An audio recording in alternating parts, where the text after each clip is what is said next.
I think moving forward, you won't be able to do average. I think you need an exceptional experience. Otherwise, people will visit another venue. And I think perhaps some countries have been slow to sort of adopt, and they've had that old style massive box with just with seats in it, a generic experience and no service and no food and no whatever else. I think we all now have really high expectations in regards to anything that we do.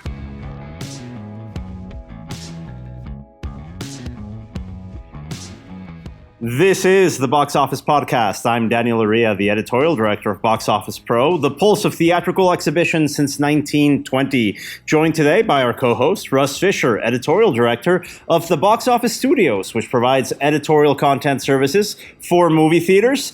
In this week's episode, we are going over the latest headlines, including Netflix reaching a deal with major exhibitors around the Knives Out sequel. We've also got John Fithian, the president and CEO of the National Association of Theater Owners, announcing his retirement, while we also go over the box office preview with this weekend's release of Halloween Ends. And in our feature segment, Rebecca Pauley interviews Cameron Mitchell, a longtime executive in the industry, now heading up a trade association for Australian cinemas. But let's get things going here. Russ, welcome once again to the podcast. I know we've both been traveling recently. Have you been able to catch any movies in the interim? Sadly, no, I haven't. I'm desperately looking forward to watching Hellraiser, which is unfortunately not a theatrical release, but I love those movies. This one was made by a friend of mine, and I'm excited to see what he's done with it. I've been hearing great things about that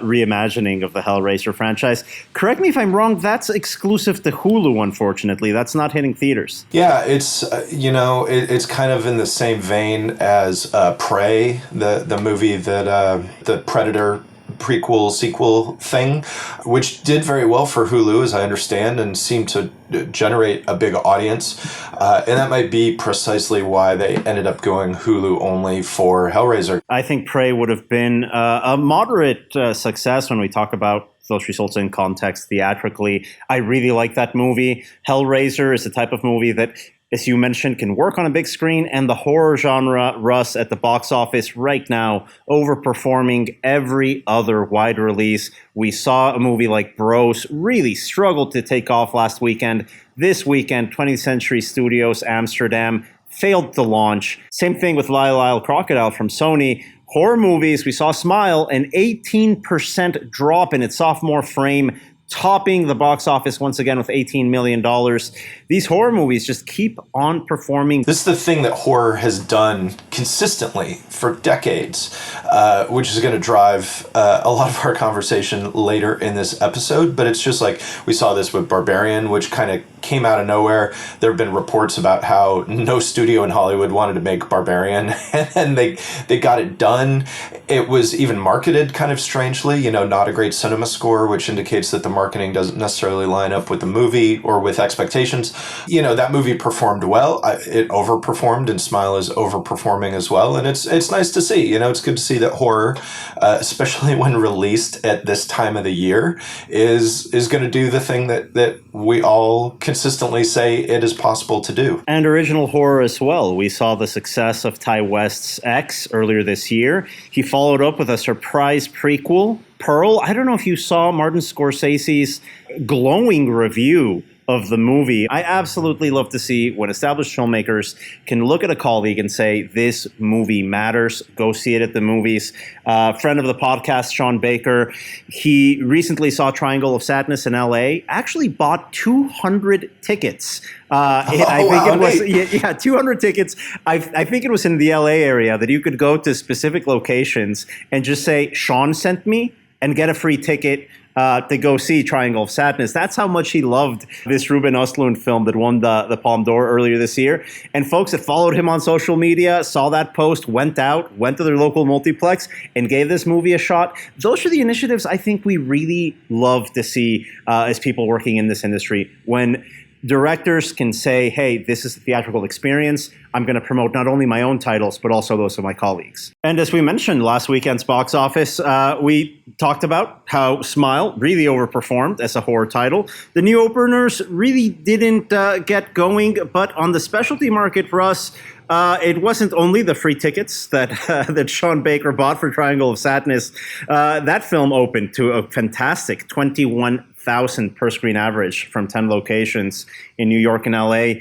Tar from Focus Features, wow, $40,000 per screen average from 4 locations in New York and LA. Number 1 in 3 of its 4 theaters, including Lincoln Square, the Angelica, and the Grove. A fantastic movie. I saw both these movies, actually, at the New York Film Festival. Both Triangle of Sadness and Tar, I have to tell you, are among my favorite movies of the year. It's fun to see people excited about a movie that is like, you know, kind of a heady art house drama. It feels like a callback to an era that a lot of people would say was done. On the Tar side, I can tell you that script is watertight. It's one of the best screenplays I've seen on the screen. Every line of dialogue opens a new layer of mystery, something you want to discover more from the character. Nothing is up front. It makes the viewer work just the right amount. Fantastic theatrical experience. I can't see that movie working at all at home. I can tell you that right now. This is something you're going to have to go to the theaters and give your undivided attention to. It's a slow burn. For Triangle of Sadness, it's Ruben Östlund via Luis Buñuel. I mean, there's a lot of Buñuel's The Exterminating Angel in there. There's a lot of Weekend from Jean-Luc Godard. I think that came, 1967, 1968.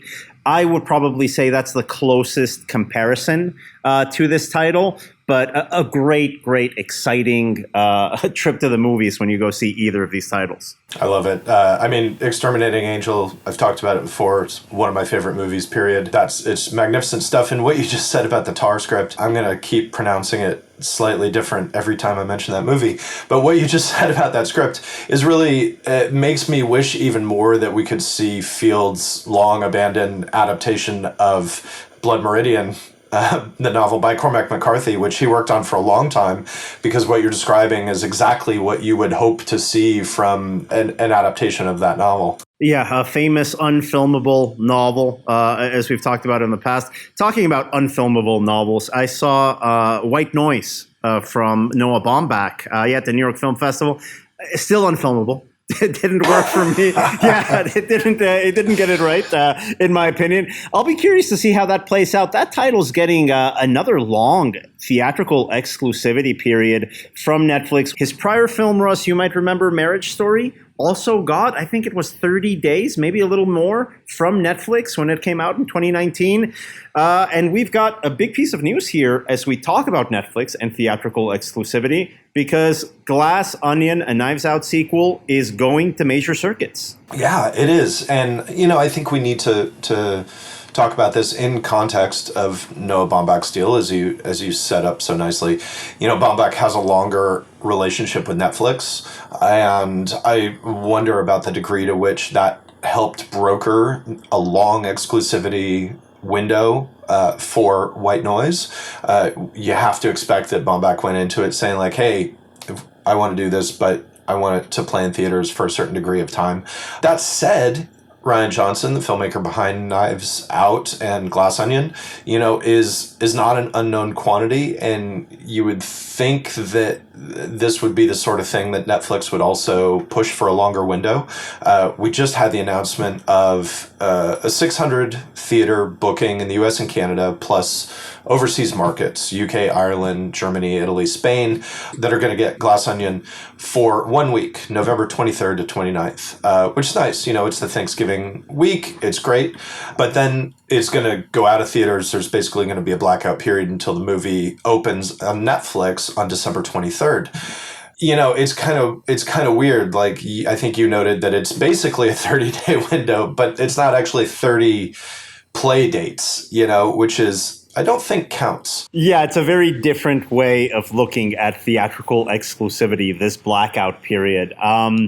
Yeah, I mean, listen, this is new. I don't see this as the solution to what Netflix and theatrical were negotiating. I think it's a middle ground. So I think that's better than nothing.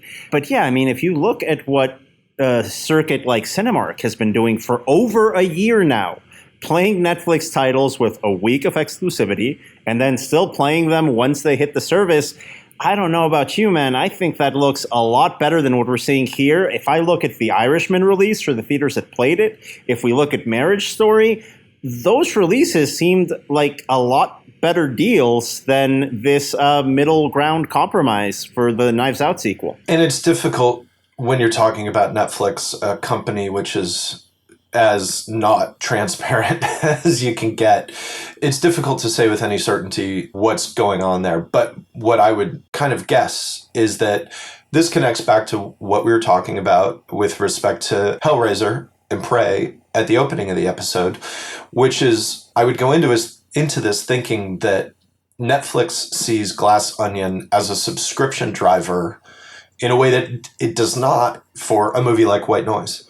And so my take on this is basically that there's more value to Netflix in shorter theatrical exclusivity, maybe really using the theatrical exclusivity as a way to get people to know that the movie exists, to know that people like the movie. Its critical takes on it so far are overwhelmingly positive. And so that's a win for Netflix's subscription department, which, let's be honest, has struggled over the past year. This has not been a good year for Netflix in terms of subscriber numbers. It's been the worst year the service has ever had. And so having a nice little end of year bump, if that can be tracked to Glass Onion, is a pretty nice thing for Netflix, and ultimately, hopefully, a pretty nice thing for Rian Johnson as well, who, has said that he'd be willing to keep doing Knives Out movies with Daniel Craig, kind of as long as they have ideas and Craig wants to do them. It's not a theatrical release as much as it's filling in a holiday weekend. You're getting an extra weekend on a title that you wouldn't have if you're an exhibitor. You're not really getting the, let's say, $200 million theatrical rollout that you would expect had this hit over 3,000 locations that the original hit. I think the original made around $165 million, playing at around 3,400 locations for an entire 90-day exclusivity window. You got 6 days here. That's what you got, and you got it in 600 locations. When we talk about this movie, we're not going to get box office data from Netflix. We're not so naive to think that would ever happen, but the numbers are going to equal out what would be an important opening weekend. It's good for business at Thanksgiving. I'm not sure it's that silver bullet we've all been waiting for. But hey, progress is progress. AMC, Regal, they're part of this. They weren't part of this before. And at this point, as we track the available showtimes through the box office company's Showtimes dashboard, we've got AMC, Regal, Cinemark, Alamo Drafthouse, Showcase in the U.S., Marcus Theaters, Cinepolis USA, Megaplex in Utah, Imagine Entertainment in the Midwest. There are people playing it. There are more circuits that I'm seeing for this title playing a Netflix film than we've seen in the past. And the other thing you got to ask here is what the ability and willingness of exhibitors to give screens over to a title like this for 1 week, basically on a huge, what is traditionally can be a very big weekend, what that says about the rest of the Thanksgiving and the November lineup. Does this indicate that they're not super hopeful for Disney's animated movie Strange World? And you mentioned that release of Disney's Strange World hitting theaters around the Thanksgiving holiday. A big question mark when we talk about the influence of streaming and theatrical on what's going to be happening in France. We know Strange World is not going to be hitting French cinemas, as Disney is still battling the new theatrical window structure, really media structure in France. And now another twist here. We don't know if Black Panther Wakanda Forever is going to hit cinemas in France. A huge question mark as Disney continues to battle the new legal structure around windows. We've said it before, Russ. Yes, it'd be great to have Netflix movies playing in every movie theater around the world. At the end of the day, no one's going to turn out for Roma in a way that's going to make 800 million worldwide. It's not that type of movie. That's fine. That's okay. But Disney, that's a whole other situation, that's a situation where you really have to make sure they're aligned with theatrical. And I guess on the other side of the coin here, Russ, I'm here in Mexico visiting my family. I went to the movies yesterday to check out Amsterdam with my parents at the Cinépolis VIP Esfera here in Querétaro. We had a great time. Lo and behold, at a Cinépolis location, a trailer promoting the theatrical release of Bardo, directed by Alejandro González Iñárritu, distributed by Netflix, shown in the trailer as coming out to cinemas in October here in Mexico. Another sign of progress. Great to see that the major streamer is working with the country's high-profile filmmakers to put these movies out in theaters. If it's working for AMC with Glass Onion, it's working with Mexican filmmakers here between Netflix and Cinépolis in Mexico. We do have to talk about this as we approach this weekend's sole new wide release, Halloween Ends from Universal. This is the Blumhouse reimagining of the Halloween franchise, starring the original star, Jamie Lee Curtis, directed by David Gordon Green. Russ, we've been talking about this title for a while, but let me remind you of something that I typed in our group chat that we have here for the podcast back on July 28th. I mentioned that there was a $2.5 billion annual loss for Peacock, Universal streaming service.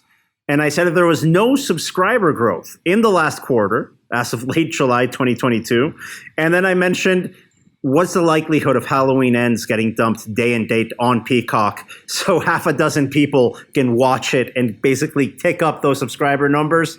Guess what happened months later? We've got another day and date release of this horror title. You know, I have to admit, I am among the people who subscribed to Peacock to watch Halloween Kills. I ended up keeping the subscription because, as one does with subscriptions, often I just kind of stopped thinking about it.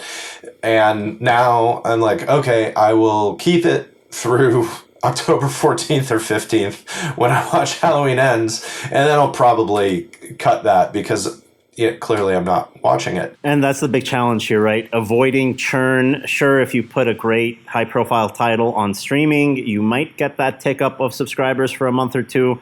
But like you, why would I keep on spending $7 to $10 a month using something that I click on twice a month? It's unlikely. But hey, they're keeping you with Halloween Ends. Obviously, they were looking at the data from Halloween Kills from last year, which did go day and date. And they were looking at the forecasting for this final title going exclusive theatrical. They made a decision that works for Universal.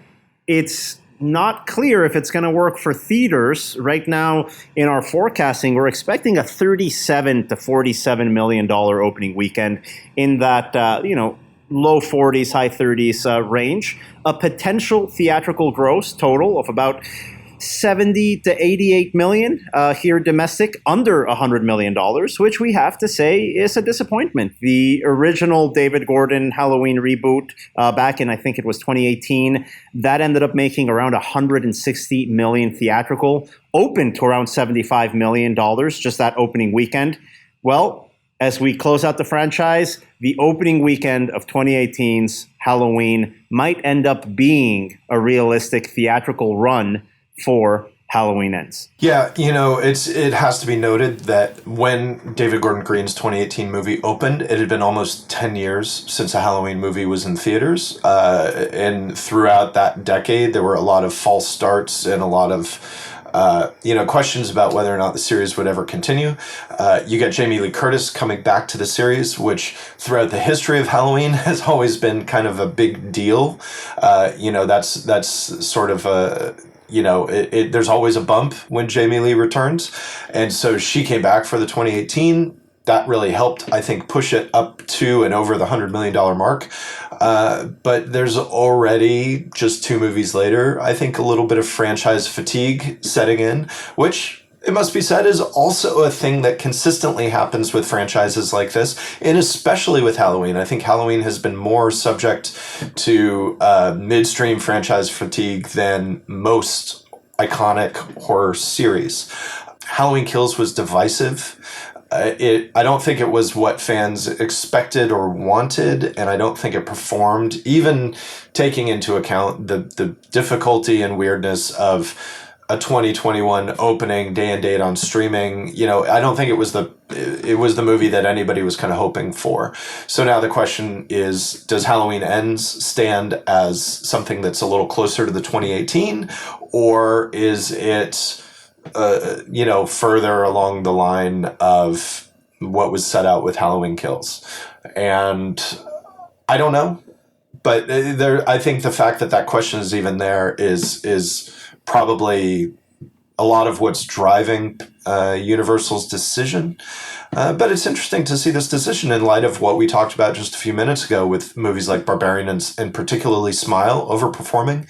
You've got a point where horror is doing really well at the box office. So you would think if that there's some version of a universe in which Universal could turn Halloween Ends into another overperformer.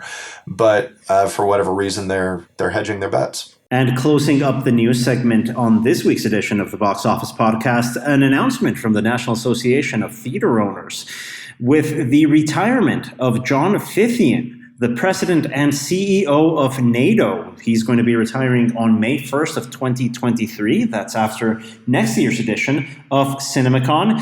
John Fithian has been an extremely influential figure in this industry, leading the trade group for movie theaters since 2000. He's been associated with NATO since 1992. So it's been a 30-year tenure for Fithian at the National Association of Theater Owners. That's going to be coming to an end next May. The executive board of the National Association of Theater Owners currently looking at options for the next person to take the reins over at NATO. And we'll be tracking all of those updates on our website, boxofficepro.com, where you can check up the latest news and announcements happening in the world of theatrical exhibition.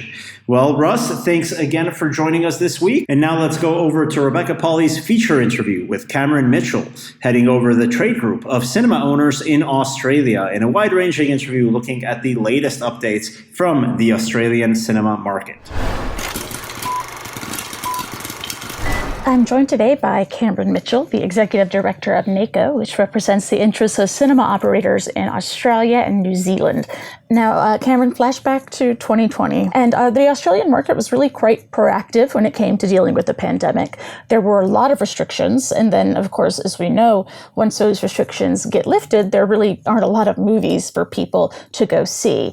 I don't want to focus too much on the past here. I don't really think anyone does. So let me just ask you, in terms of this year, what's the recovery on the Australian and the New Zealand market been like? Fortunately, this year, like many countries, we've seen this sort of massive spike and this massive sort of return to cinemas. If you look at the comparative period in 2021, we're roughly in Australia about 80% ahead of 2021 as of end of July. Mm-hmm. New Zealand's about, I think, 50% up on the same period.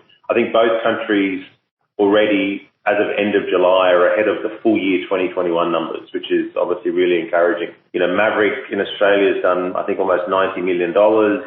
Minions, Thor, Batman, Doctor Strange. Like, we've had all these films that are in now the top 50 films of all time. I think the Batman as well.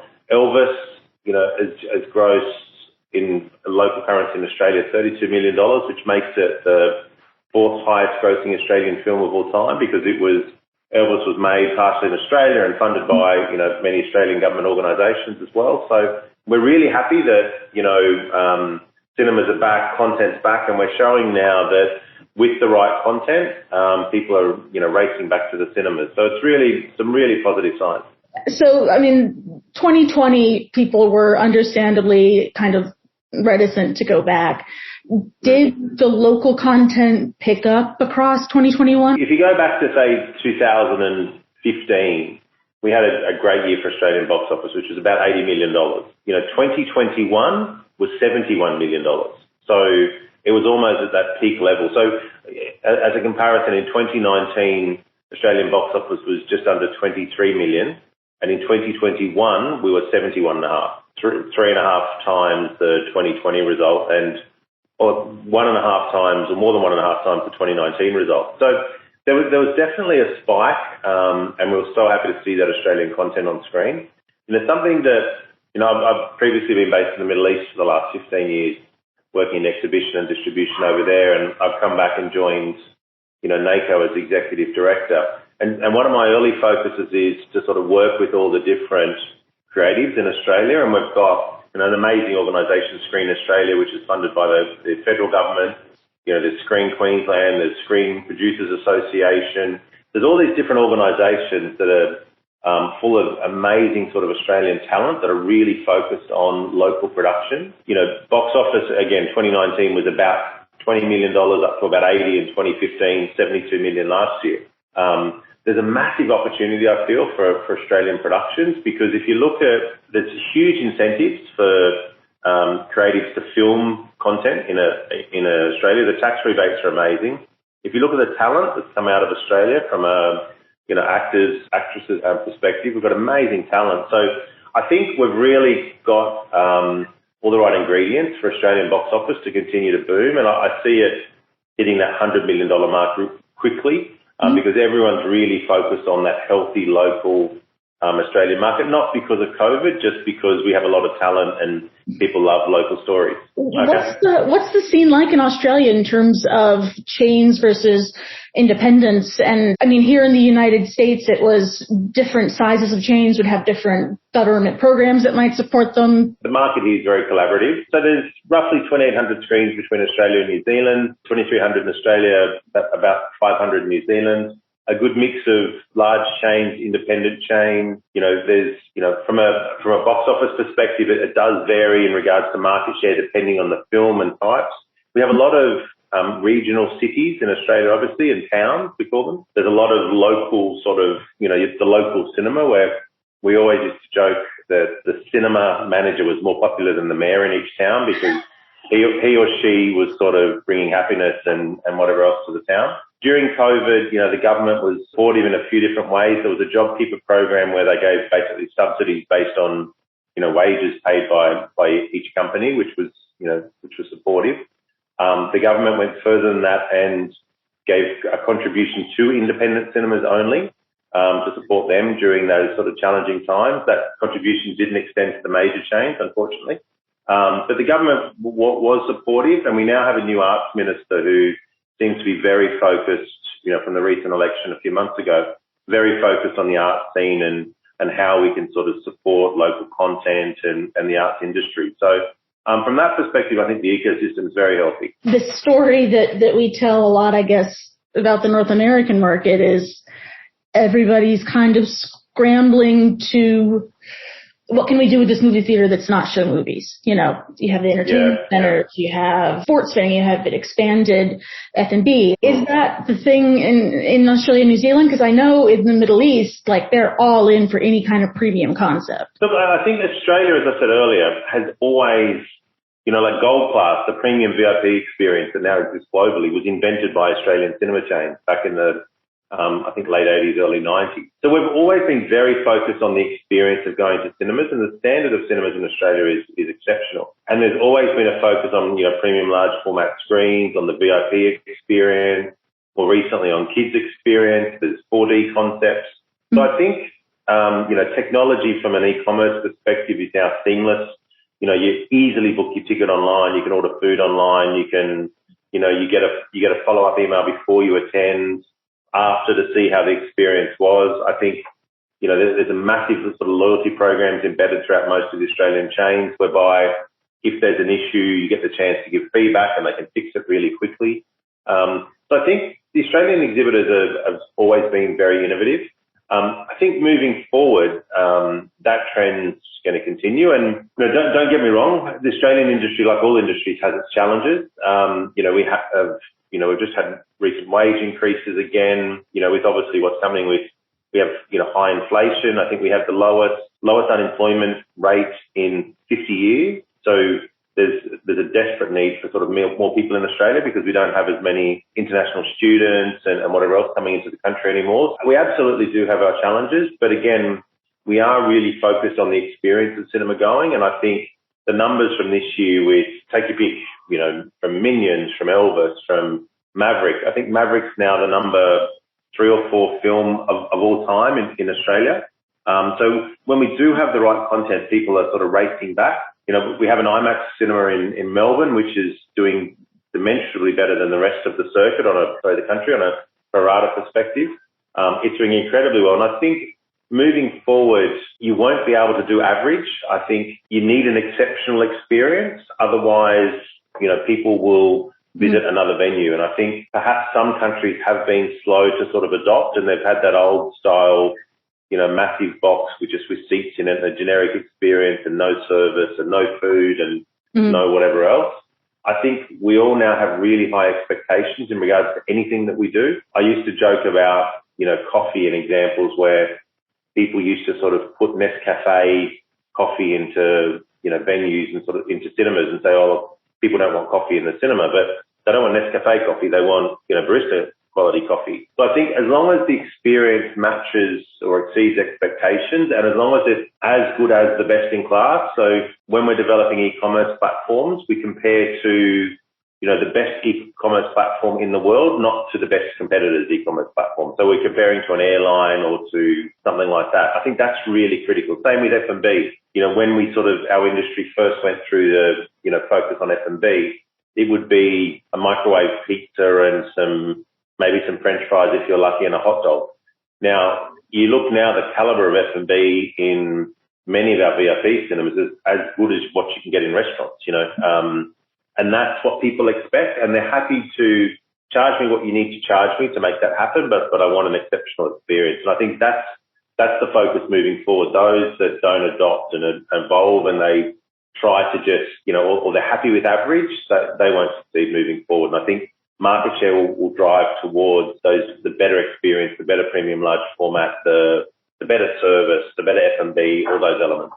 Australia and New Zealand, I know it's highly multicultural. How does that affect the film audience? I mean, what's the market in terms of international imports? It's not Hollywood. Indian content has become incredibly popular over the last, however long. And as you noted, Australia is less than 250 years old, the country, and if you go into any city, depending on which city you're in, it's a massive mix of different nationalities, which is why our country is so amazing. I think the international content is important, but you see it in clusters. So you might see in parts of Sydney more of a focus on Chinese content, other parts that might be focused more on, Indian content. But I think one thing that the Australian chains do incredibly well, they've really committed to exceptional talent within the content and film programming teams.